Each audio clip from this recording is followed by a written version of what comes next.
We're gonna call the meeting to order at 5:35, and just so everybody is informed, this meeting is being recorded. Do we have any adjustments to the agenda? I want to make two. Okay, So I'd like to do the warrants right away after you approve the minutes. okay, Or actually after public comment. How's that? okay. And then under select board items, next stage arts project, water sewer discussion. Yeah. They're not prepared tonight as two of their people had conflict of interest. Okay, So they requested to be postponed to the next till meeting. next week. Okay, sounds good. All right, so David, do I hear a motion to approve the minutes of July 1st and July 8th? So moved. And I'll second that. Is there any further discussion? If No. there's no discussion, then motion to approve the minutes of July 1st and July 8th. All in favor? Aye. Okay. David, did you say aye? I did say aye. I didn't hear it, sorry. So public comment on items not on the agenda. So Karen, I can't, you're the administrator of the meeting, I think. So if there's anybody who has a public comment, could they make that clear to Karen, please, through either the chat box or visually?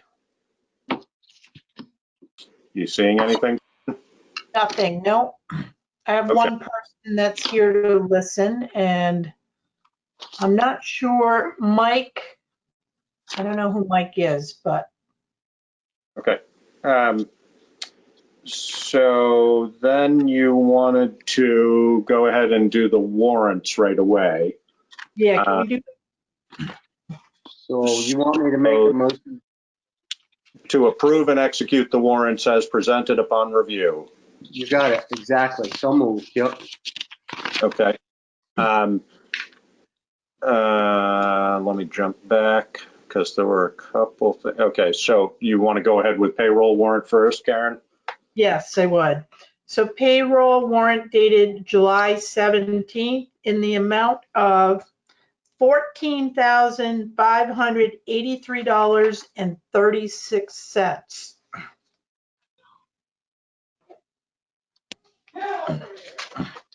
Whoops. That all appears in order to me. Yeah, this is normal payroll. Just regular payroll, yeah. Correct. Okay, so that looks good. So I will, in Laura's absence, I will come and sign these tomorrow. Karen, does that make sense? Sure. Okay. So then let's move on to the accounts payable. Accounts payable dated July 4th through July 17th, 2020 in the amount of $82,092.96. I had a couple ones that I didn't know. Michelle Blake, what's that? $1,000. She does work for the library. Right. Okay, She does like the poetry and the other stuff like that. okay, sounds good. Story. There was another $1,000, Southeast Vermont Transit. What is that? Is that the, what? Oh, That's the bus company that we have a line item in the budget for. okay, yeah. And WW, what did we get over at WW for? 29 or I want to say. I think it's culverts. Yeah, it was culverts, yes. Yeah. Yep. What's the wayside fences for, Karen? The what? Wayside fences, was that for fixing the fence on Vinegar Lane? No, that's at the library. Yes, okay. Yep. All right. I think that's all I had. Otherwise, it all looks in order today. Okay. All right. Any other questions? You got any questions, David, or are you good? Oh, no, I'm pretty good. Yep, I'm good. Got it. Thank you. Okay. So next we're going to go to, did we actually vote on those minutes, Alyssa, or not? I mean, on the warrant? I don't think you did. It was, It David moved. said so Yeah. moved, and then Yeah. that's it. Okay, so I'll second it. We've now viewed them, so it's been moved and seconded to approve and execute the warrants as presented, and we have reviewed them. So if there's no further discussion, all in favor? Aye. Aye. Okay. So select board items, Forest for Learning status. Okay. So I followed up with Larry's office. The select board last meeting, we approved the deed Right. as written. And I was And waiting for the, contingent upon that resolution of the, right, of the language. And he went ahead and he changed the language. And so we're good there. But with the deed, there's a property transfer form that has to accompany that deed. And I asked Larry, I'm like, so I thought your office was doing the property transfer paperwork. And then he wrote back to me and he said, Attorney Fisher is to certify that the Forest for Learning qualifies as agricultural exempt for transfer tax, and he will finalize the PTR for our review before the select board executes the deed and PTR.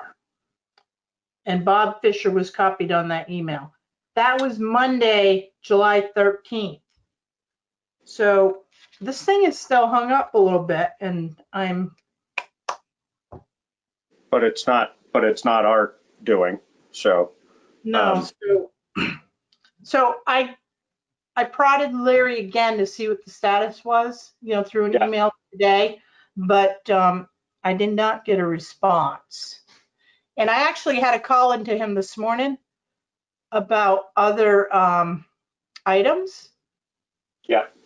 And I never got a call back either. So either busy or out of the office. Right. So the property transfer is something that we need to approve that once we have it in hand, or is that just paperwork? No, that's just paperwork that follows the. Has to accompany it. Okay. And because it's, the town to Forest for Learning, I don't believe there's any transfer tax, but I don't have the form in front of me, so. Yeah, no, I certainly wouldn't think so. Might know that. Eileen might know the answer to that question. I'm not sure. Well, I mean, we'll see it when we get it anyway, so. All right, well, it sounds like there's. Do you want me to speak? Do you have an answer, Eileen, about the property transfer? So the property transfer, it's a little bit hung up at Robert Fisher's office. I know Lionel and I were trying to get part of it done ourselves. So we have the SPAN number now, and as far as exemption is concerned, I believe that was already resolved. So they qualify under number 14, I believe, as a 501c3, and there is no transfer tax. Okay. Yeah. All right. So we're just waiting for the actual piece of paper. Yeah, although I believe you can sign the deed without that. It's just for the recording. That goes to once the deed is signed, then it goes to the town clerk, and he records it with the PTTR. Before it can be recorded. Okay. So Laura has not, do you have that deed in the office? I do have it in the office, yes. And Laura has signed it or not? She has not. And I think we gave authority to Laura to sign it in our vote last time, as I recall. I could be wrong about that. So But I'd also want to mention that if you did change the language of the deed, you probably need to send it back to the Forest for Learning Board for them to approve it. I already did that with Lionel, Okay. Eileen, and he All right. was okay with it. All right. So Sounds the good. deed is, yeah, the deed is in its final format. Good. So, and if we don't need to have the PTR with the deed, then we can just have Laura sign it as the select board approved. Okay. And then that can probably then go into John's hands and wait until he gets the PTTR over there. So, Right. but, okay. Maybe I can get her to come in tomorrow and just sign the deed. Yeah. So next on our agenda is Stephen John from Broadband Deerfield Valley Communication. Is he present at this time? He is. I can see at least, I can see Karen and David. You can't Sorry, see John? I'll come back on for a minute. Sorry, I have my screen only allows me to do one thing at a time. All right. Hi, welcome. Nice to meet you, Josh, David and Karen, and the rest of you that I can't see. All right. So I just left the Deerfield Valley Communication Union District meeting, and they are still in session. Yeah, I wanted to make sure that I gave you as a representative of Putney, the Putney Select Board, an opportunity to ask me any questions and gauge what the merits may be of joining with the 15 other towns now that are collaborating and working together under this new kind of municipal entity that has one purpose, and that is to provide high-speed broadband access internet to every resident, every location. And the history of this is from the legislature realizing last year that it just isn't going to happen unless we come up with a way to develop public-private partnerships that will really get the job done. If we really had a critical mass in my town of Marlboro to support high-speed broadband and a proper profit margin to warrant the investment, we would already have it. And that's typical of many regions of many neighborhoods of all of our towns, including Brattleboro, that is perhaps the best, most completely cabled and served town in the county.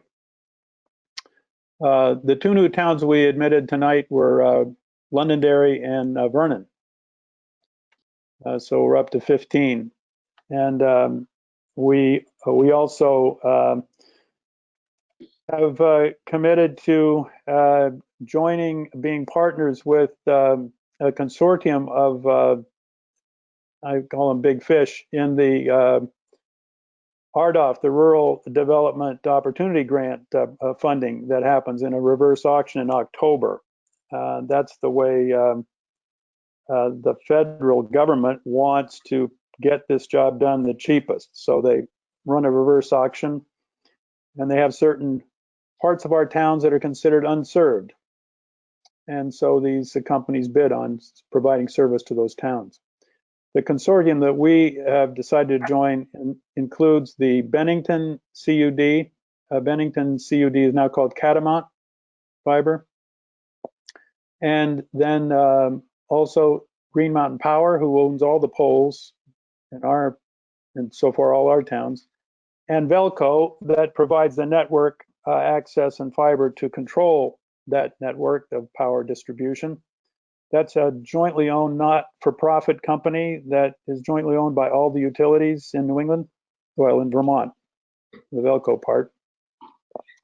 And the other member of that is the VISP,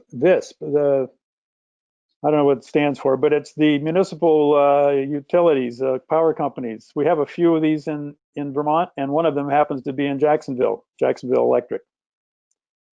So And the other CUD that is a partner on this consortium is way up in the Northeast Kingdom. It's a very interesting collaboration of entities. Anyway, that's the latest development. It just happened like in the last 24 hours. Things are moving really fast. But the idea is that we'll know, at least from these partners, what their plans are for building out in our region, in our towns, and in these areas that are going to be bid on by the reverse auction, or offered up by the federal government for reverse auction. That will happen October 27th, and it will involve the entire nation, covers the entire nation, 1.25 billion or something. Our county is up for about 11 million. It's not enough to do the whole job, that's for sure. And the money doesn't come up front. The federal government pays it to the bidder, successful bidder, on a 10-year time period, 10% a year. Okay, that's getting in the weeds. What might you want to know about our mission and our goal to connect everybody? Can you just, you just brought up the different groups, the Bennington and the Northeast Kingdom group and GMP. Yeah. What's the significance of them being involved? They're just the owners of the infrastructure largely? Is that why? Well, why do they need to be involved? Well, the principal bidder in this group is a corporation called Tilson, and they are a construction of internet, fiber, and they include a little bit of wireless if they have to, and they also are a potential operator, and they have $100 million to invest. So they're looking for a place to invest. Now, our concern, frankly, as a CUD, is that we aspire to have control or part ownership of that internet, of the network that's in our towns, because that's the only way we can guarantee that we're going to have what I consider to be acceptable service. I mean, all of us are the victim. Well, I don't know about all. I don't want to speak for you. I'm a victim of variable and inadequate service, and I pay a lot of money for it. I pay a lot of money for supposedly what meets the federal regulation minimum of 23 megabit per second down and 3 up. But the fine print only says that I get up to that. And Sunday morning I had 0.5 up and 1 down.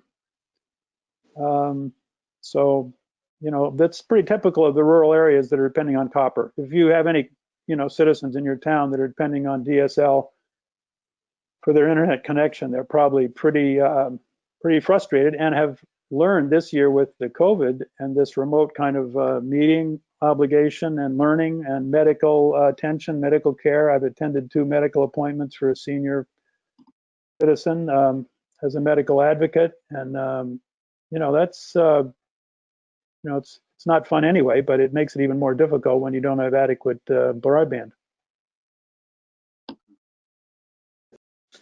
Yeah.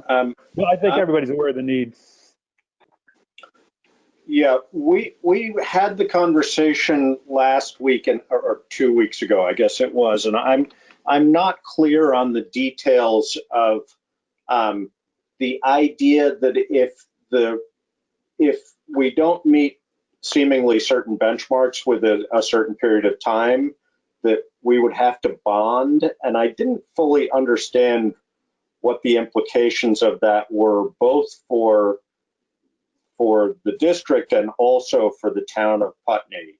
And I don't. Yeah. I don't. Okay.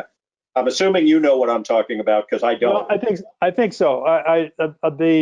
Just let me explain what I know about the law. You know, the law that made enabled towns to form a CUD really also gives us the way to get out of a CUD or withdraw. So the way you come in as a select board by select board vote is the way you would withdraw, and then the board, the DVCUD board, would accept your request to withdraw. That's the way this law is written, and and also guarantees that none of the taxpayers of any town, member town, are liable for any indebtedness or any bankruptcy or any bond payment. The way the bond payment gets paid back, if we actually successfully borrowed money, would be through an additional fee, a user fee that would be in addition to what the ISP, the internet service provider that we would contract with, and we would have some certain control over what they charge and what service they provide at those fees. But there would be another $10, $25 to be determined on how much indebtedness it is that would, for those subscribers, be an additional cost to them. In other words, the people that are using the service are going to pay back any indebtedness to get it constructed. And unless it's a competitive rate, why would they subscribe? You know, unless it's competitive in the market, again, you know, compared to whoever you have, Comcast, Consolidated, you know, whoever, HughesNet, then obviously subscribers aren't going to sign up. But the feasibility study from the Wyndham Regional consulting team that they hired found that there are enough people in need who would be able to subscribe. There'd be sufficient subscribers to make this financially viable. Now, the next more finely tuned plan is the sustainable business model plan that's going to come out in late August. But unfortunately, the calendar doesn't wait. I mean, we have a lot of things that we know that we have to receive some information and consulting about regarding setting up a financial plan so that we're ready to go. And we can't borrow money, even as a CUD. As a town of Marlboro, when I tried this from heading my own committee from the select board, appointed by the select board in Marlboro, we actually went so far as to put an RFP to get companies to build. But we could not borrow on a municipal bond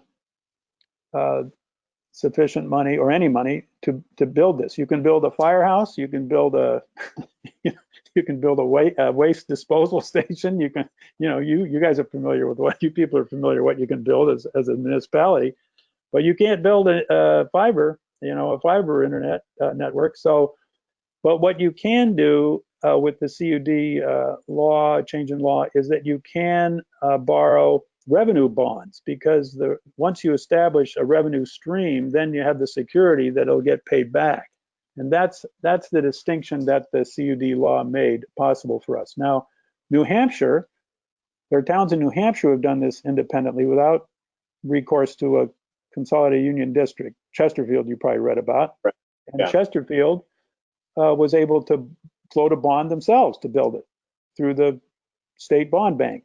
But they also, in my opinion, retrospectively, gave a little too much, because CCI will own that infrastructure.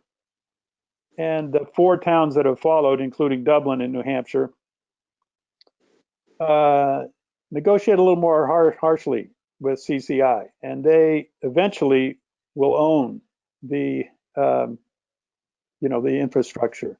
I've forgotten how long that CCI has control over it, but in terms of being an ISP, internet service provider, and of course that's where they get their revenue. So, but anyway, one of our consultants, the consultant on the WRC team is Carol Monroe, who actually is a resident of Dublin. That's why I know about Dublin, and she also is on the board of ValleyNet, which is the internet service provider for the EC Fiber Group up 27 towns up by White River Junction in that region.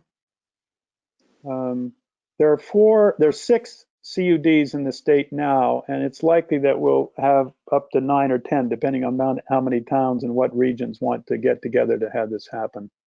The Northeast Kingdom is a large and highly well organized CUD, just new like us. And Southern Vermont is the other one. The one that's been standing longest is EC Fiber. I think that's called Eastern Connecticut is what they stand for. And then Central Vermont is the one around Montpelier. that's been longer than us in existence. So did that explain the thing about the finances? Because I may have gotten off on the deep end in some other ways there. Can I ask a question? You said there's $11 million available for Windham County, but not nearly enough to build it all. And where's the rest of the money going to come from if we can't borrow? Well, yeah. Okay, so first of all, the 11 million is a theoretical. That's what the federal government says we're worth now in terms of connecting the unserved in Windham County. You can go to the FCCC and you can download. I could actually provide it. There's a chart that shows what each town would be worth. That's the minimum bid or the maximum bid from the federal government. So, you know, companies can bid under that, and we don't know who's going to win that bid. We're not guaranteed that the consortium we've joined is going to win that bid for all of the sectors in our region. After all, VTEL could bid on some, CCI would bid on some, and you know, we could have quite a little smorgasbord going on. But that's something that we would deal with later on, and most of the representatives don't feel like just sitting around and waiting until that happens. You know, we'd like to get going on something and get a plan going. The RDOF will decide the auction will be awarded, the winners will be awarded and announced in November, and probably they won't have the details released until you know, about which of our sectors have who, whatever, until as early as January, maybe even later. Last time they did this, they do this every 10 years. Last time they did it, it took 9 months to release the information. But your question was how we get the money. So we do qualify for a VETA loan, which is only $4 million supposedly, but apparently the legislature, there may be something that happens more generously, especially for these larger CUDs. And we already have received a very small grant to just get started in terms of our communications needs, website, and set up a bank account and hire a consultant. We've had some legal advice. So that was from the Vermont Community Foundation. Are you familiar with them? It's fascinating. I never heard of them either. They asked the PSD apparently what they could do to help small towns, and particularly we're asking the PSD because they heard about the internet need with the pandemic of COVID-19 and so forth. People are under great stress without having proper connection. So this foundation gave every CUD $10,000 to get started. Apparently they have a lot more, and it's actually people who want to be anonymous and have money and want to do good things for the greater good of the general population. And they just have a board that decides where they want to, you know, invest money or give their money. It's part of a national national movement, but this is apparently the Vermont Community Foundation. Let's see, what else? Other sources are the successful CUD up in East EC Fiber now started out with some local investors, some people that wanted to invest some money in building a fiber network, and then the subscribers, and then the fact that the COVID money, as well as what we anticipate may be some pretty large infrastructure grants from the federal government to the state, through the state, may be helpful. I know the legislature, Laura Sebelius spoke to the board tonight, as live as you can be these days. She's the representative from Wilmington, Dover, Whitingham, Reedsboro area, and she's on the Technology and Innovation Committee there at in the House, and she's actually the primary author of the Communications Union District statute. But anyway, she predicts that the legislature is going to be quite determined to see what she calls a democratization of the internet infrastructure in Vermont. And that doesn't mean it's going to be owned entirely by the people, but I mean, she's just saying that the control should be with the people who are being served in these small towns. And we should no longer be dependent upon the profit margins, which outside investors and large corporations often require. And that's the way we can make it cost effective in this arena. So the total cost of build out at this stage for, my recollection is it was pushing 40 million. Is that correct? Well, I can tell you how you can come up with a pretty good estimate. Marlboro is 3 million. I've had that from 2 different proposals that we got, private companies. So we have 62 miles. I don't know what's your mileage in Putney? Similar, 68. Yeah. There are some towns that are smaller. There are very few towns that are larger. I think Whitingham may have a few more miles. But, if we just take 3 million times 15 towns, we got 45 million. Right. If you're talking about the whole package. Now, that included something, this is a reason why we're excited about collaborating with the utilities. That included about 900,000 in the case of Marlboro to do a pole study. One of the first steps you have to do, is you're probably familiar with this, is study the poles and make sure that there's a place for the fiber to be safely on the pole. And you have to know the condition of each individual pole and the GPS of each individual pole, and people have to picture that, go out there and do that. So one of our towns, Reedsboro, has already done that through a grant, but Marlboro hadn't. But that is where we think this particular group of consortium of bidders has an advantage, because they own the poles and they know the poles. They already have They don't have to fiddle around with finding out who owns the poles or getting permission or anything like that. So that's something. Now, of course, Consolidated CCI, Consolidated Communications, knows the poles pretty well too. And their plan would be to just hang the fiber on their telephone line, their copper, flash the fiber onto there. So they have their advantages too. But in our discussions with them, they're pretty clear that they want to own it. That was certainly the plan, the proposal they made to Marlboro. So it seems like if there's $40 million build out and there's 11 million you're theoretically available, then that's a pretty large investment from a private company to come in. They're going to want to make a profit margin. And so how do you negotiate ownership of a system where they're funding most of the investment? What does it cost? $20,000 to $30,000 a mile or something? I think it was 30,000 a mile, something like that. We won't be able to build everything at once.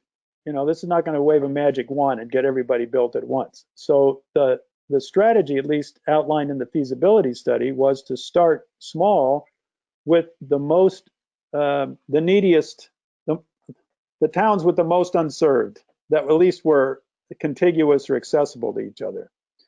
And then get them built and establish a revenue stream. And that would be built upon borrowing or grants, borrowing from Vita or grants, and then get your revenue stream going. This is what the successful model was up north, sufficient to continue to borrow revenue bonds to add to that the $30 million deficit you're talking about. Now, first of all, the 10 million doesn't come right away anyway. You're only going to get 1 million a year. You have to prove in 6 years, according to the rules of the auction and FCC, that you've connected all the unserved people in those sectors that you bid on within 6 years. And what really don't want to say this too strongly publicly, but it does disturb me as a Marlboro citizen that many parts of my town are considered covered by VTEL because they won in 10 years ago. They won the FCC reverse auction bid, and they put up towers and provided wireless for everybody in Marlboro. Now, was FCC aware that there are trees in Marlboro or hills? Apparently not. Now, the other thing people have talked about Starlink, while we're getting on the broad topic of all kinds of things happening. Elon Musk has done a lot of wonderful things, and he's tremendous on technology. So who knows? Let's wait for Starlink. Well, if you get enough satellites up there, it would be possible. I'm not so sure I favor all those satellites being up there in a densely populated world, but anyway, they are up there. He's going to put them up. The problem there is that you only have about a 3%. You still have to cut a lot of trees down if you live where I live. And one thing about the people of Marlboro anyway is they're not really in favor of having more cell towers up, and they're not really in favor of parting with their woods. So is Starlink requires, I know it's a tangent, but I'm just interested since you brought it up. No, it requires towers? No. Well, no, it does require an infrastructure on the ground. It does. Just like HughesNet does, or whatever satellite deal. Their advantage, as I understand it, what his business model is, you get enough low orbit satellites up there close enough together that they can communicate with each other very quickly. And really where the money is in this what do you call latitude over the Atlantic Ocean, because he knows that if he can give the markets in London a quick connection to the markets in New York, to the markets in Tokyo, there's money in information being transferred quicker than other ways. Yeah, it's not real. It's not really about. I really believe he's a nice guy, but I don't think it's really about taking care of me here in Marlboro in the woods. Yeah, I'm not sure I believe he's a nice guy, but so what are the debt implications for the broader Putney community? I mean, how does this work? I guess two questions. Are there any financial implications for taxpayers if this works perfectly? And if it doesn't work perfectly, what are the implications for taxpayers? Well, first of all, let's be clear that for taxpayers in general, nothing. Okay. If a taxpayer in Putney is a subscriber, then they will pay. They're going to be paying, but they don't pay any longer than they have the service. I mean, they can quit the service. They're not. None of this model. Well, here's the thinking behind these CUDs, or at least the ValleyNet DC fiber. They realize that they can't. They're not going to try to compete or talk somebody who has cable or they're satisfied with their satellite or whatever. It's going to be won over by word of mouth. I can get 50-50 up and down. I can get 100. I got a neighbor over the hill here who 7 years ago got SoberNet to put a cable fiber out to his business, who's right on Route 9. Right. And he just sent me his test rate of 80 down and 56 up. It's like I'm sitting around here a mile away at 1. Yeah. Anyway, so what I'm saying is that if you're talking about subscribers, they sign up and it clearly says on their bill what their additional fee is that they're for the user, because as a user, a connector, because over time that's the way the revenue is secured to repay the bond. Right. So, and if we don't have enough subscribers, we can't pay back the bond. So the key is that you only can grow and reach people incrementally over time that sustain the business plan of paying back the revenue bond. That's why you don't take, there's not a plan to build Putney and build at the same time Stamford. That's not going to work because the infrastructure in between has to be connected. Right. So that's part of what we're looking for in the business plan, and to try to decide. And it'll be a tough decision by the board to approve a plan that is reasonably, it's not without compromise in life. What's reasonable to get done when. I think it's pretty interesting to me that Brattleboro has joined, because among all the towns we have, they probably have the least population that is unserved. But they believe that since those people usually are on the periphery of their town, not in the center, that access will be provided, and we reason most quickly through Marlborough, Halifax, Guilford, or Vernon. So just so I'm perfectly clear, there is no financial implication for the municipality itself as far as taking on a financial burden as a result of joining this. Is that correct? That's correct. If you read the law too, it's very clear in the law. This law has paragraphs about bankruptcy and and all that. And the bankruptcy, there is no taxpayer liability in any of the member towns. And that, what would happen would be that it's not likely that the CUD would be dissolved, but it's possible. But if that happened, if the CUD were declaring bankruptcy, which I guess is theoretically possible, then the assets that were owned by the CUD would be, distributed among the debtors, who were in debt to the banks or whoever it was, and that would be under bankruptcy court. But that's pretty clear in the law. That's really what assured me. That's what gave me the confidence to go to the town of Marlborough and say, look, this is a win-win for the taxpayers and for the people in our communities who don't happen to live in a place that gets good internet. It is, I think, from the legislature's point of view, and from at least our board representatives from each town, an equity issue that we're dealing with here. This is a division of access, a separation in our communities between who can and who can't do certain things. Right. And even those who have money can't necessarily, it isn't simply a matter of, I got enough money to pay. I can't get it done.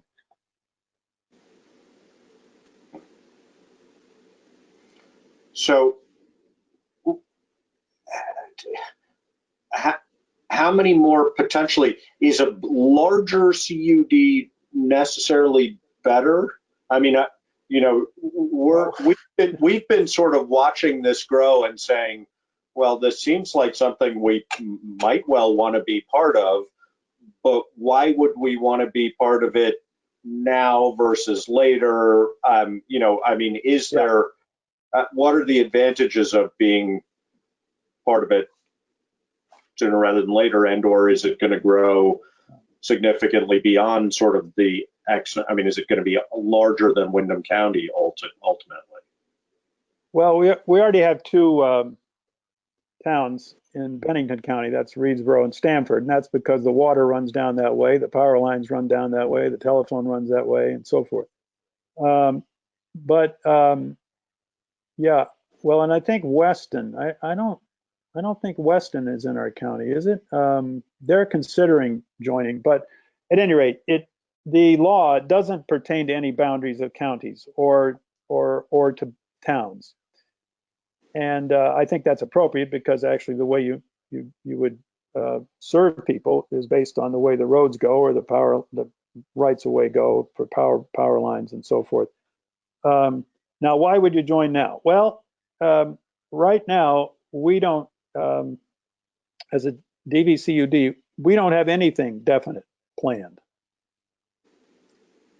You know, if you want to be in on the planning stage, I mean, as I said, the board will have some difficult decisions regarding, you know, what's the rationale for building in this town, not in this town initially. And, you know, this should not be an instant gratification sort of, you know, expectation. But each town has one vote, and they only have one vote on the board by law. So, Town you know, regardless of population? right. Huh. Yep. Brattleboro's got one vote. Harborough's got one vote. So, you know, I mean, it makes, you know, I think, a pretty egalitarian, you know, situation there in terms of decision making. And since none of the towns individually are borrowing money or funding it in any way, you know, it's not those kinds of decisions in terms of me first probably aren't available to any of us. If you read the vision and principles of the DVCUD adopted revised version tonight, they're quite clear about the priority being the unserved and underserved first. But there's the language of, you know, given engineering compromises or whatever that may involve, after all, if we want to get to one place, you got to have fiber going there, you know, from somewhere else. I mean, we are connected to the rest of the world, and that's what we want to be. That's the way we want it. Although we recognize people in our towns, some of them don't want to be connected to the internet. That's fine. I just like to make sure that the fiber goes by that property and is available to the future property owners, because that's really, you know, if we're talking about survival of at least my town, now that the college is no longer, you know, what we young people expect and families expect to be able to communicate at a much higher level than I ever imagined as a young father. And the promise, the prospect of the fiber network is that it has a virtually unlimited capacity, whereas wireless frequencies and satellites and copper wire and so forth just don't have that capacity. I guess the questions that come up for me, being from Putney, would be understanding what the desire for that level of service is in our town. You know, the feasibility studies, you know, locally here, and do we have the need for that level of service? Are people served well enough by copper, even though I hear you're not? You know, are they? And how would that relate to, you know, would we be able to create that kind of infrastructure on our own by not better and more, you know, more economically, like maybe Chesterfield or Dublin did on their own, being part of a CUD? And there's a lot of questions to answer before that question could get answered. There's a lot of information. Right. I know I don't have. Maybe you have some of it, Karen. I don't know. So all that comes up for me. Yep. Well, that's fair enough questions. I can tell you from Marlboro, we don't have it. You don't have? We don't have sufficient need. We don't have sufficient number of people ready to put down $100 right now to do it. You mean if you weren't part of the CUD, or if you were? Right. Well, if you were,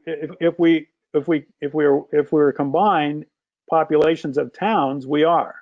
That's what the feasibility study was saying. Showed, right, exactly. And there is a survey that was conducted, which included members of the Putney community. I'm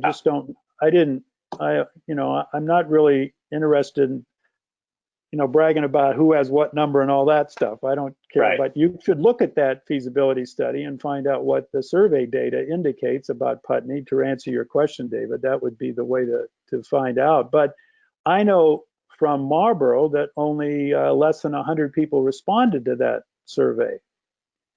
And I know from another survey that we did locally by paper and online, we had 140 respondents.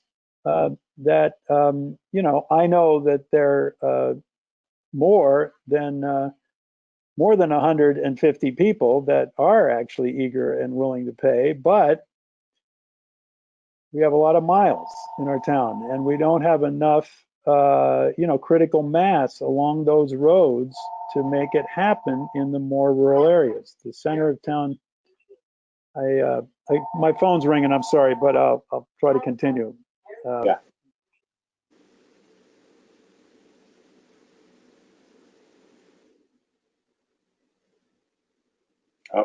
It's one of those telemarketers, and we got to listen to the thing until, you know, okay. Anyway, I lost track a little bit, but you're exactly right, David. There's not enough. There really is no guarantee that there are enough people, and so the feasibility study and the business plan, as I understand it and anticipate, will say that, you know, we have to go by 15,000 houses, locations, to make this viable. And that means that we're only counting on 20 or 25% of those locations initially signing up. But it will grow.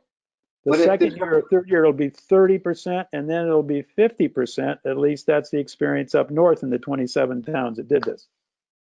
That seems like a big projection to me. If there's not enough people to put up the money or are saying they have the need right now and willing to fund it in a study, then how is the business going to fly in 6 years? I think that is a huge leap of faith it's going to be viable. You know, I'm a practical person.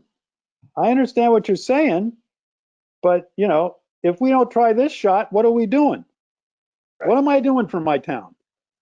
You know, what am I doing for my kids or my grandkids or whatever? You know, I got a neighbor with 4 kids at home trying to home educate, and he's a teacher trying to teach at the same time. I hear your concerns, and I agree with trying to do something. I'm just trying to look at can we make this fly? Because we can't make it fly, and people have borrowed money. Someone's going to have to pay it back. Well, yeah, but David, it's not your taxpayers. It's not the municipality of Putney that's putting out the money. Right. You know, you can say yes or no to this tonight or to next week or whenever you want to decide. If you say no, what you're really saying is to those people in your town that they don't have the opportunity to subscribe to this less than profitable, you know, I mean, our whole ideal is to come up with a not-for-profit entity, an organization. Now, if we thought the profit motive were going to make it, David, we would say, to hell with it. It's not going to work. Right. So what's the projection for those towns? And you know, without, as you said, you know, looking at who's got what and how and so on and so forth. But what's the projection for those towns or areas of towns that would be last to be served by this? How far out are we talking? Well, I hope it doesn't take this long, but the whole feasibility study talks about 10 years, isn't it? Karen, do you have a copy of it there? I didn't, I have to look at my file if I want to get a copy. And it just, you know, talks about a first tier of towns. And the first tier of towns are really the hardcore towns that have the most unserved and underserved population. So it's Halifax. Halifax in the county is #1. Yeah. I don't know. It's Wardsboro perhaps or Marlboro. Then it's Whitingham, Reedsboro. Whitingham. Yep. And there is that core. I mean, the first 5 towns that voted on this, but at town meeting were Marlboro, Whitingham, Halifax, and not Reedsboro, Stratton. Stratton was really very interesting because Stratton's a far piece to try to get connected. Yeah. They voted, and who am I forgetting? Did I say Marlboro? I know I lost somebody in there. Wilmington, that was it. And Wilmington's interesting because they're over half the population is well cabled. It's probably like Putney. Right.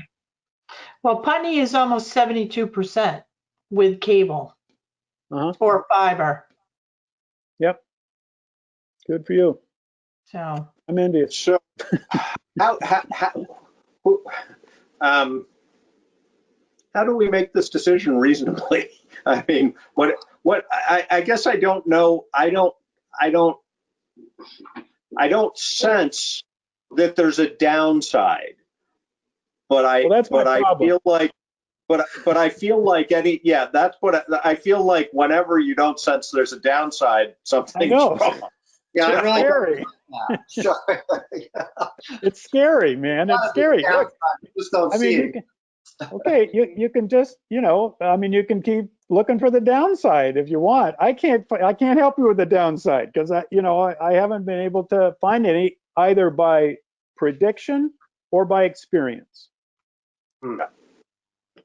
I mean, I've only been at this representing Marlboro since April 9th.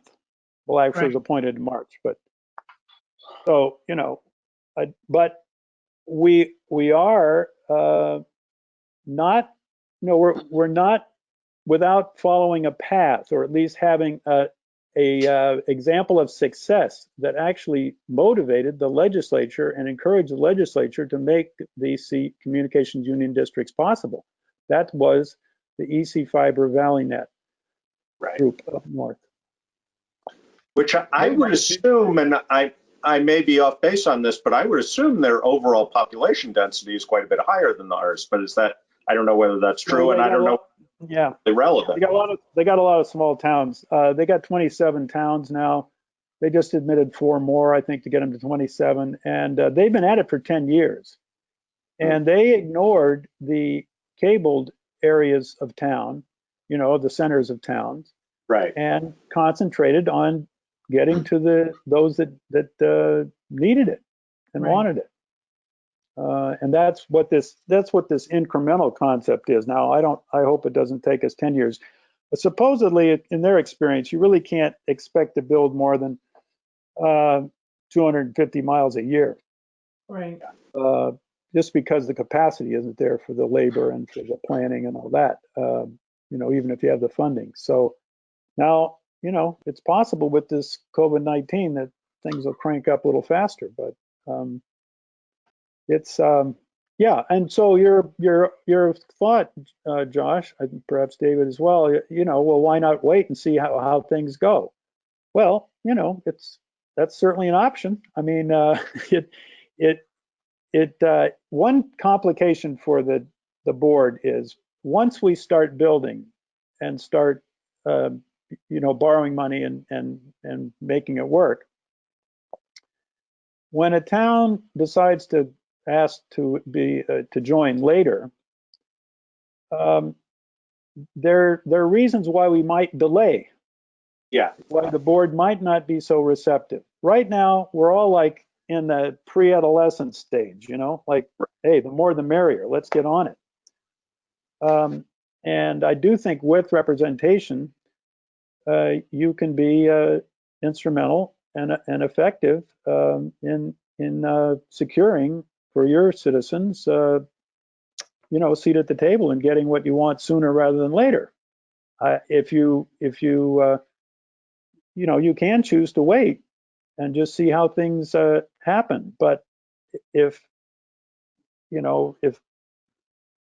well, I'm town moderator as well in Marlboro, so I've got a little bit of a picture of my town, and I just feel like I got to have a conscience about the neighbor who has excellent service and those that not only don't have it, but have the money, which I don't want money to be the issue, but even if they have the money, they can't get it. Right. Now, what's the plan? Well, the legislature's given us a plan. Yeah. A possible path that avoids this thing about taxation. Right. So I totally get, I mean, what, you would have to just out of practicality prioritize to a certain degree those who were the early entrants, just because, hey, if you step up later, you step up later. Are we already in that category by having waited as long as we are, or? No. Well, I wouldn't say so now. I think it'll be determined entirely upon the engineering study and the subscriber survey that David was asking about. In other words, if you have, let me give an example. I know when I talked to representative and the potential representative in Vernon, they're asking about two neighborhoods in their town that they know of that are really unserved. One is heading, on some little road. I think it's actually called, let me see if I think of the name. Well, anyway, it's down by the Massachusetts border, okay? Hill. Huh? Huckle Yeah, Hill, perhaps? perhaps. And there's, oh yeah, that's right. And there's another one called Ledges or something, Ledges, that's actually closer to 991 and so forth, but it's off towards the Guilford side of town. So, well, what's the possibility? Well, the possibility is that there's a line in Guilford that is coming through a neighborhood there that's less well served, that it'd be logical to build at once. Right. Not just, see, the advantage of this whole concept, we don't stop at the border of our Right. towns. I think the river, Connecticut River, we don't have anybody over there, but that's a different state. I don't think we can go across the state, but in terms of this county, in Bennington County, there's not going to be any reason not to make the line happen and the build happen the fastest to reach the people in greatest need the quickest. And then there'll be people that will benefit from that priority because they're along the line or they're in close proximity on the way. So I can't say about that. I know you got Putney Mountain there, and you got Dummerston as a neighbor. Now Dummerston hasn't yet voted on this or decided to join, but that really is a key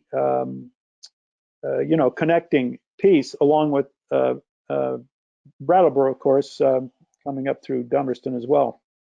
And there's Newfane, the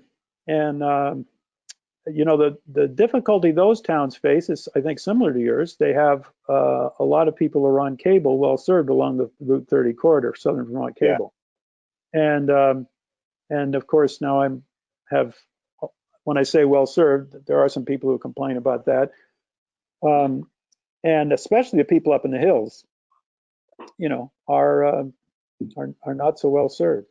Brookline's an interesting town because they really are all down there in that brook. They sure are.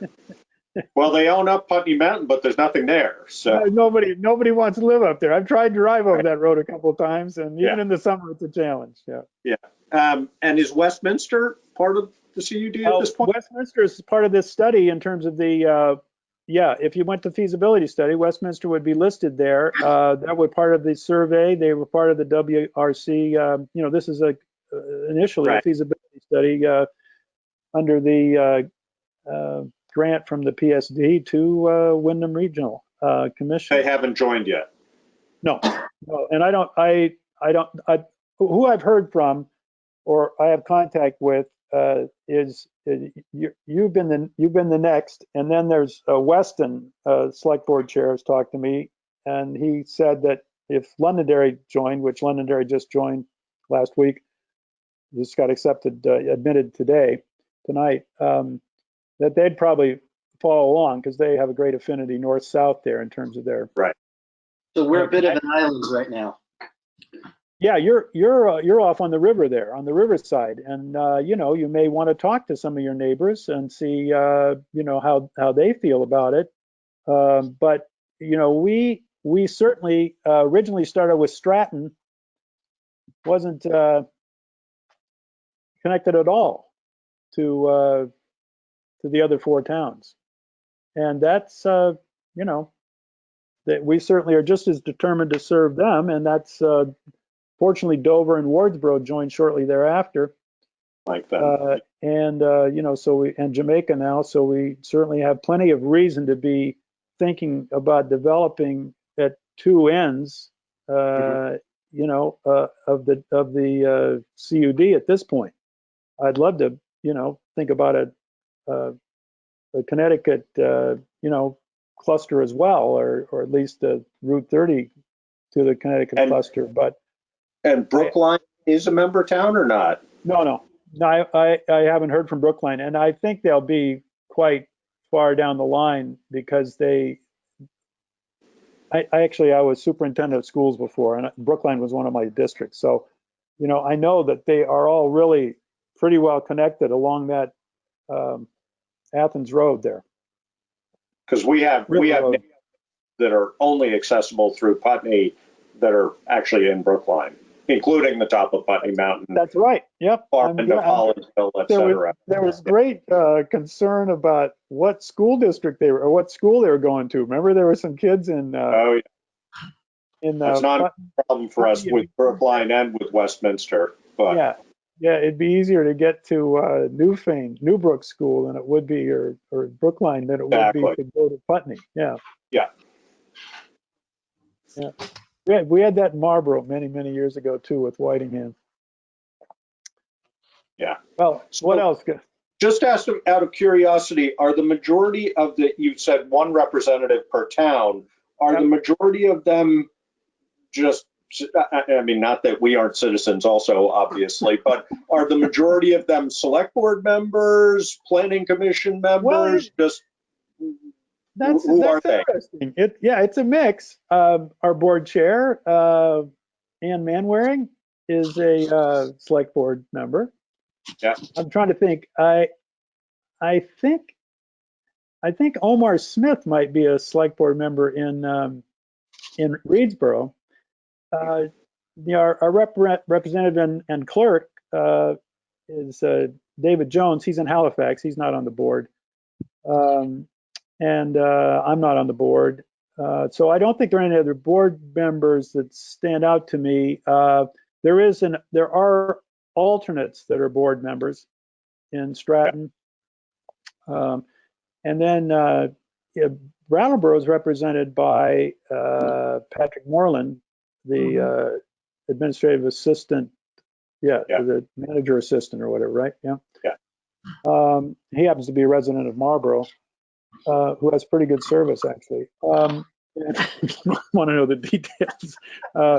And then we've got, I'm just thinking, it's a mix of people, and they have different interests. There's some that are of a technical inclination, and actually the alternates are very important to the work of the board, because they get, they're generally interested, motivated people, and they sort of broaden out our skill set, the various skills. Zon Estes is a board member of Guilford, and he's representing Guilford. And then there's Munson Hicks is the new, he's the rep from Vernon, but I don't think he's on the board.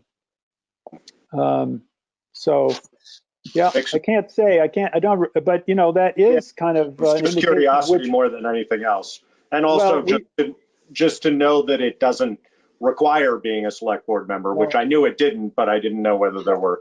I think it depends on whether on the board having confidence in who you appoint. Now, one thing about that is it's only on a 1-year basis.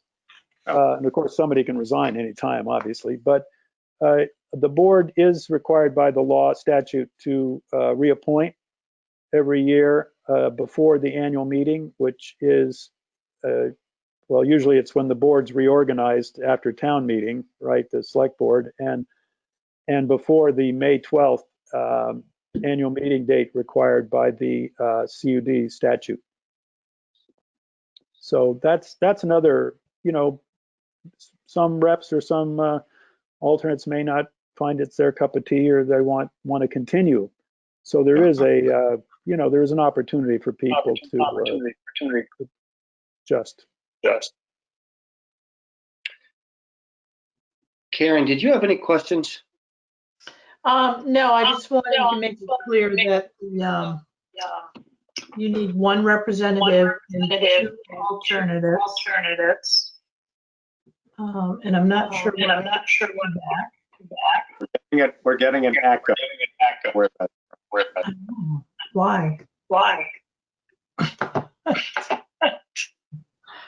Maybe you've got your computer and your phone on. No. No.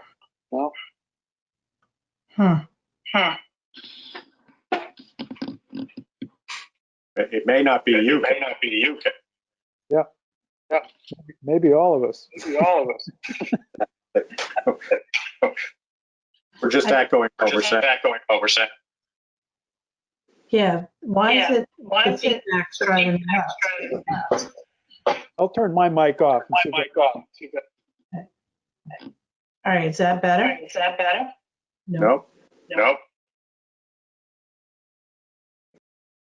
What are you doing, David? I'm sitting here waiting for dinner. No, I'm kidding. I My know. phone's off. It's just my computer. That's it. This drives me nuts.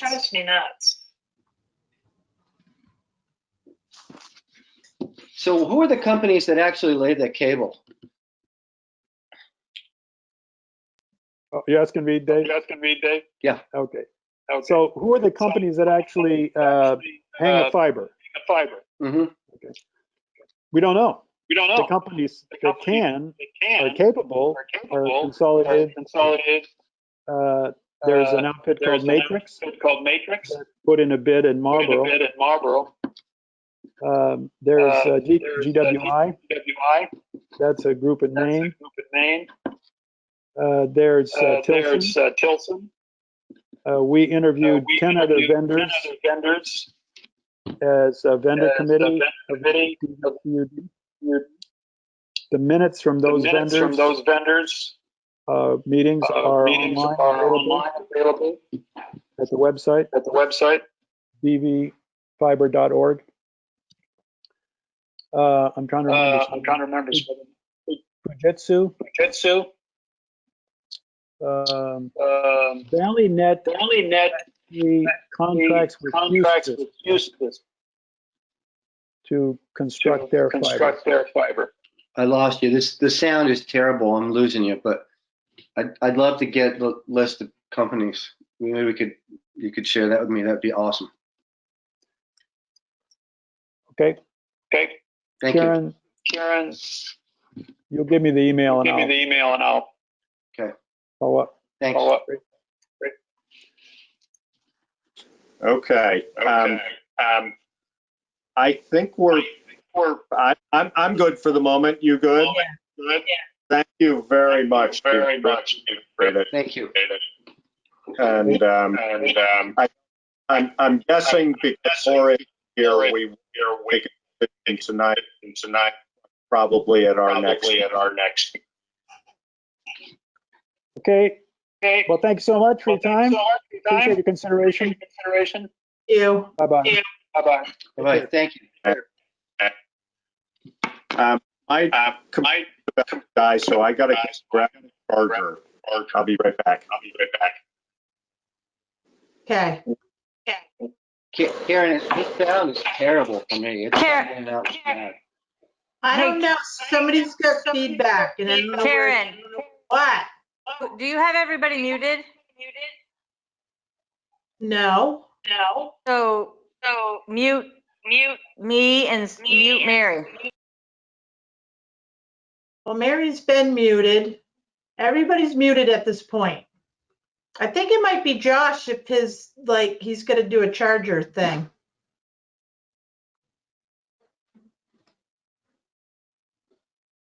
So you muted everybody and it went away. Yeah, but that doesn't Unmute mean me. You're unmuted. Okay, so You're it went away. I wonder if it was Mary. You're okay. No, because Mary was muted all along. Okay. Hold on. All right, David. Yeah. David. Yes. What are you using for technology? Because it's you. It's me. I'm just sitting at my laptop like I always have. You don't have your phone going? No, my phone is shut off. There's something interfering with you. Story of my life. Because I'm getting the feedback from you. Tell me what to do. Do you want to go out and then come back in? Sure. Let me see. So I'm going to X out here. Here we go. Okay. So I think it was him. No, it's me now. All right, I'm gonna go, well, if I go out, you guys are gonna go away. If you go out, we're all gonna get kicked out. Right. So Am have I talking twice? You are now. All right, let me mute.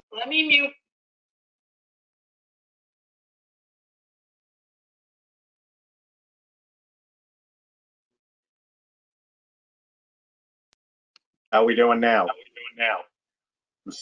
I think it's me. So Alyssa, I'm gonna go ahead and mute myself. It's coming and going though. That's the whole thing.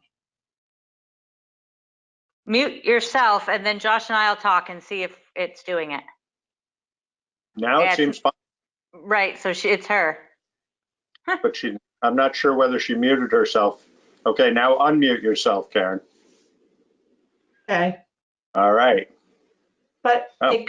it's going in and out. I don't understand why it's doing it. It's okay now.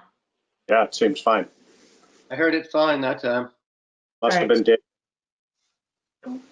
It was for a little while. It usually is. Yeah, See these shoulders? See how big these shoulders are? the weight of the Hey, world. troublemakers, no troublemakers, David. Hey, I know. I absolutely know. I have no shame. Everything's my Right. fault.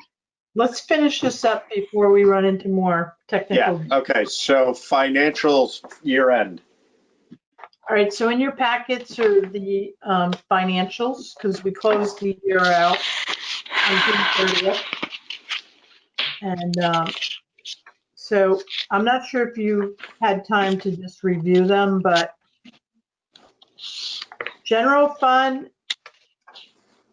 is in a positive position right at the moment. The highway department is in a positive position. And the Putney Library is also in a positive position. The sewer is also positive, and then the water is showing a negative, but there's a couple of different things going on with that I'll need to look at. Now, although we're in a positive in most of our departments or accounts, once we get through the audit, there may be some more adjustments. So these numbers may change. Alyssa, is that you? All right, I had to mute her. Let me. Hey, that was really loud. Was it Josh? Because you're eating. It wasn't, I was muted because I'm eating. No, I'm not that. It was noisy. me. Well, It was me. I put my phone down and like slammed it. I didn't mean to do that. Uh-huh. But that wasn't my fault. Oh no. So why don't we take the time, David, I have not had sufficient time to review those financials thoroughly. And why don't we just, at our next meeting, just touch Sure. on if you have any questions? Does that sound fair? Yeah. That sounds perfect. Let's do that. Okay. So that would bring us then to town manager report. So Route 5 bridge closure, Sand Hill Road update. A lot of chatter on social media about detour signs not having enough signage. As you both know, there have been many tractor trailer trucks utilizing Sand Hill. So I had a little chat with Brian, and I said, Brian, I don't understand. I says, how is it and why are they still getting to Sand Hill? So he said to me, he goes, you don't realize how much traffic is on Route 5 until you have something like this. So although there are detour signs, and this is a state project, we tried to minimize Sand Hill as a local detour. What we really wanted it for was for local residents in the community. But I'm just so surprised at the amount of traffic. I was out there a couple times and I talked to the sheriff, and you know, he was monitoring, but it's not like that they can stop anybody on Sand Hill. And they don't have the scales, so they're not able to determine who's overweight and who's not.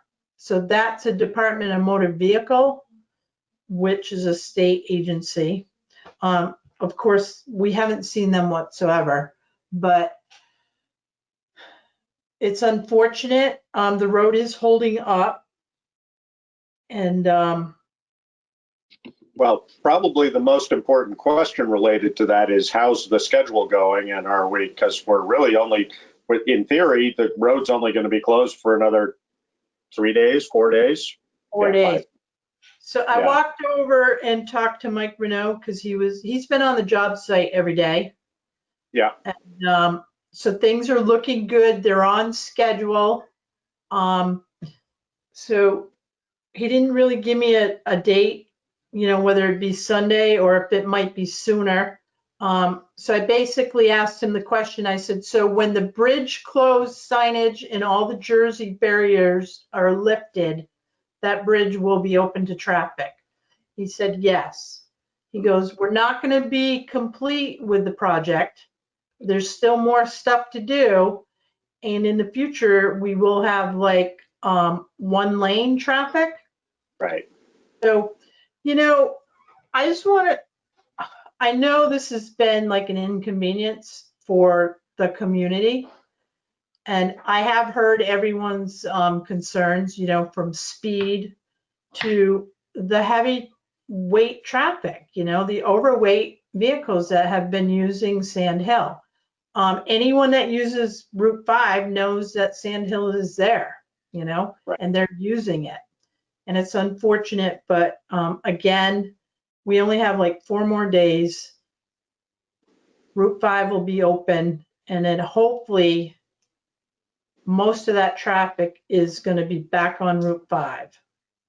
So has there been any situations? Has there been any accidents? Has there been anything? No, knock on wood, David, no. Well, You I know- drove over it last night and I walked down and looked at the bridge project too after hours when no one was around, and I don't see anything that made me worried. Is Brian saying there's any problems? Anything happening to Nope. the road? Problem?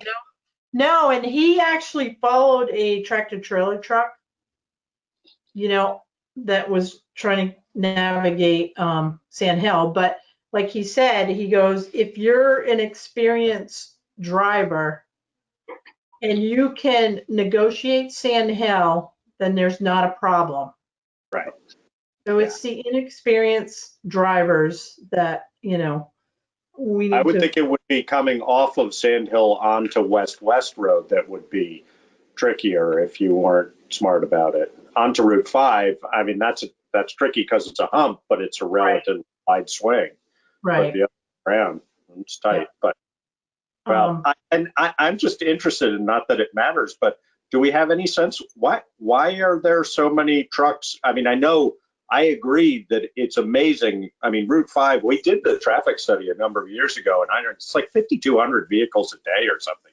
Some really surprising number.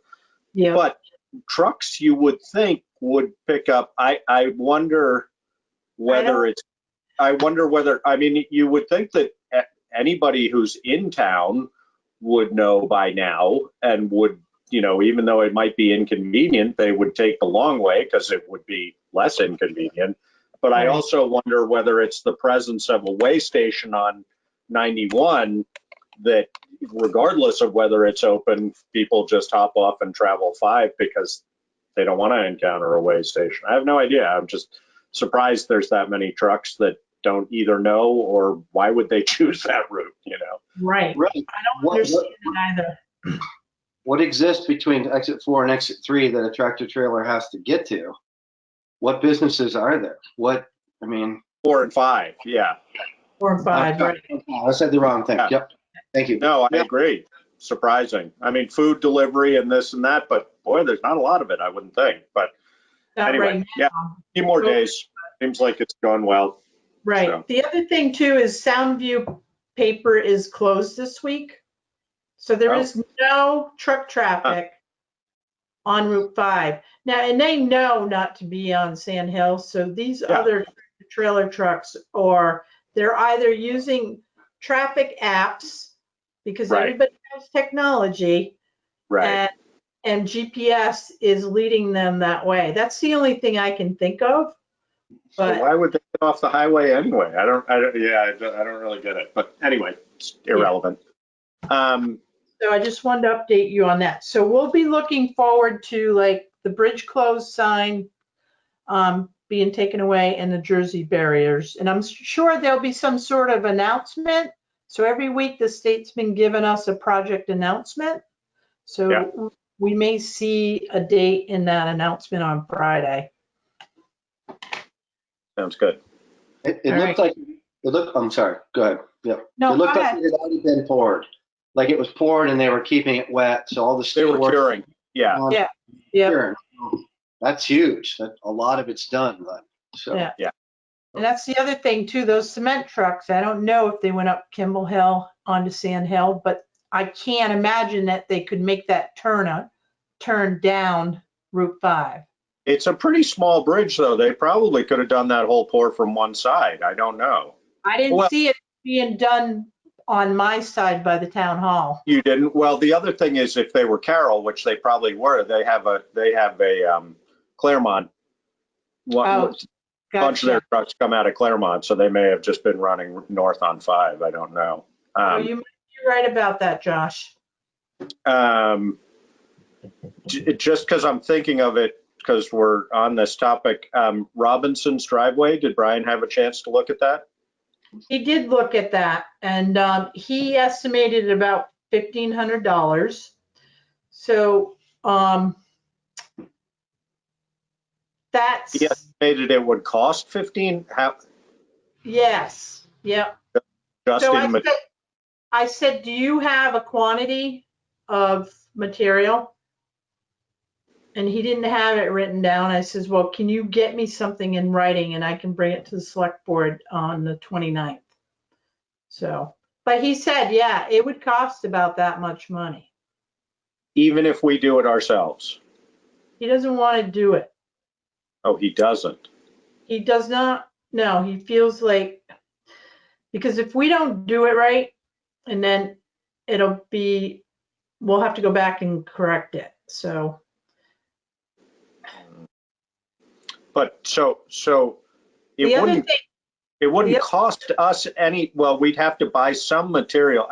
I'm confused. He feels like $1,500 is an appropriate bid, is what he's saying? Yeah, roughly that's what it would cost to put some topsoil in there. To have somebody else do it. But if we had our highway department do it, you're going to set a precedent, and then if there's anything else wrong, like on Vinegar Lane, we're going to have to deal with it. Wasn't this part of the plan though to do the sidewalk? No, it was not in the design, David. Well, except it got changed because of the sidewalk. Exactly. Yes, but I mean, I hear what Brian is saying, and I understand that. And Vinegar Lane is a valid point. But this is not a precedent-setting situation. I mean, we don't build a new sidewalk every day, so it's not like we'd have people lining up saying, "Hey, they got it." I mean, we created the situation, or the project created the situation, and we're remedying that. So I don't believe that to be a precedent. That doesn't sound like a valid argument to me. If it's only $1,500, maybe we don't worry about it. But I guess the whole idea of having Brian do it would be that it would save $1,500. So I don't know. Let me get It's the taxpayers. So let me get some quantities out of him, and then we can move forward. I just don't have any numbers. I don't know how much it's going to take. But he did go look at it. I mean, it sounds to me, and maybe this is valid, but it sounds to me like he's saying, no, we don't want to do it. And I understand the precedent idea, but I don't think that's a concern in this situation. But what I need to know is how much it's going to cost if we do it. I mean, if Brian needs to go get 1 truckload of material to put in there, how much is that going to cost? Because he's, you know, I don't know. Maybe it's not, maybe $1,500 isn't worth it, but it seemed to me like it was a place we could pretty easily save $1,500. So. Right. And I Well, would let say- me talk to him again. What was that, David? I agree with you, Josh. If this is part of a project if this problem is because of a project that we did, it's not like we're setting a precedent that everybody would be able to line up for. We're just correcting a problem created from a project that we did. And if we have the means to do it in-house and it would save everybody money, I think that's a good idea. That's what I think. I guess don't have experience, you do, so I don't know. I guess the precedent, the only concern with a precedent really would be the direct neighbors whose driveways were also changed as a result of this project. I mean, if we do one, are 6 other people going to step up? But it's the same precedent by paying $1,500 for it too. I mean, if we say, yeah, we'll pay $1,500 to remedy this situation, what's to stop somebody from coming and saying, hey, I got $1,800 over here that is your guy? Because You know, the other thing too is because that driveway is so steep that, you know, there might be a drainage issue even if you put in topsoil. Because the garage is right there too. So, well, you know, it might be worth, Karen, and I don't know how this works at this stage. It might be worth having, I think it's Jeff, isn't it, from Pathways? yeah. Having Jeff just come down and, I mean, not like we want to pay him to do that, but, you know, they were the engineering firm who was responsible for overseeing this. And if this was an oversight, then not that I want to pin this on them. I guess I'd be interested in them saying whether it was a valid claim on on the Robinsons' part. I think it probably is, and I wouldn't dispute that, but I don't know. Maybe it's not worth it. We just pay Right. $50. Here's the thing. So this project's been closed out. And if it was an issue, it should have been addressed before we closed the project out. Yeah. So I don't believe Jeff will come down and look at it and Okay. make any recommendation. He already knew how steep it was. And that side of the driveway wasn't noticed until the wall got built and that contractor made a comment. So, you know, in the town's defense, you know, I understand that it's steep and I listened to Mrs. Robinson and I spoke to Brian. So, I mean, maybe we come to a compromise and we settle 50%, Something like that. right? Maybe. And then the landscape designer can design it the way the Robinsons really want it, instead of having the highway department just dump it there, throw mulch on top, and that's that, you know? Well, yeah, I hear you, but at the same time, I mean, Brian runs an excavating business. He knows darn well how to landscape a front lawn. Mhm. You know, I mean, I'm not sure the precedent issue is one. I think we need to find out what it would actually cost for the town to do it, because we would, in theory, have to buy some topsoil. Right. Uh, Right. But I don't see that precedent. I mean, again, I understand the argument, but I don't see it as a particularly valid argument in this instance. And again, it's only $1,500, so maybe we don't worry about it. But No, I it's can ask Brian $100. I'll ask him for a cost for materials. And we know the time, if the highway department does it, they're already on the payroll, so. Right. Okay, Where does the line between responsibility and goodwill land? That's, yeah, that's a question. I mean, we could very easily just say, sorry, this is not our problem. Because presumably the landowners had a period of time before the contract was closed out in order to dispute anything. And, I mean, we could certainly claim that, but I think you're right, David. It's a question of goodwill. And, if it were $15,000, we'd have to think about it a whole lot harder. For $1,500, I think we right. maybe just say, don't worry about it. But that's why, because it's only $1,500, that's why I thought the highway department might be able to save us that. But Yeah. All right. But if we do end up paying someone else to do it, we should, before we decide to pay anybody else, look at anything else that might have been affected before we decide to do that. To make yeah, sure we open the can of worms that you were mentioning earlier. yeah. Yeah. All right, I'll bring more information back on the 29th. Thank you. Setting the tax rate status. So the school budget got passed on June 30th. So there's a 30-day wait period for petitions, all right, which would bring that to about July 30th. Our first tax payment is due on August 21st. I don't predict that we're going to see a tax rate until at least July 31st, August 1st.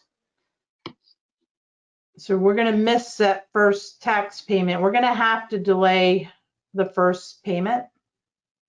Not by a huge amount, though. What, by a week, maybe? I think it might be because you have to give people 30 days, Josh. You do? Okay. Yeah. So I'm thinking like September 4th would be the first due date. Does that cause significant problems for you, or just No, stress? it won't, because the homestead exemptions are coming in through the state. Yeah. And people are receiving letters at home. Yeah. So that's going to be a good thing, because that'll help with the first payment. Cash flow? Yeah. Right. So I don't. There's nothing we can do later about than that. last year. It's probably what, a week more than last year that it was delayed. Yeah, at least. Yeah. Yeah. I mean, there's nothing we can do about it. So. No, and I don't really want to send out like two different tax bills. No. Okay. So you guys are on board with me waiting until we have a tax rate from the education. Good. So reports to the auditor were due today. So Alyssa had a whole like 3-page list of reports that needed to go to the auditor. So we've got that completed. So the audit is scheduled for July 30th, I believe. So we'll see how that goes. It's July 22nd, 23rd, and 24th. Okay. Oh, that's right. I should have known that, because I won't be in the office on the 23rd and 24th, by the way. So that's next week. So I will be at the office. Okay. And that's when John will be here. Is that right? Is that what you were? No, we don't have John anymore. Oh, sorry. I meant, yeah. We have the new firm. Yeah. So Yeah. everything is going to be over the phone for right now, Josh. Yeah. Because yeah. of COVID. Yeah. Makes But sense. normally they would send like at least two people. Yeah. But yeah. All right. So that's all I have. Good. So warrants we already did. Yep. Other business? Any No, other business? I don't have any. Okay. And we don't need an executive session. Not tonight. Good. So our next meeting date will be July 29th at 5:30, Yes. 2 weeks from tonight. Yes. And I would entertain a motion to adjourn. Make a motion to adjourn. I'll second that. So it's been moved and seconded to adjourn. And all in favor? Aye. Aye.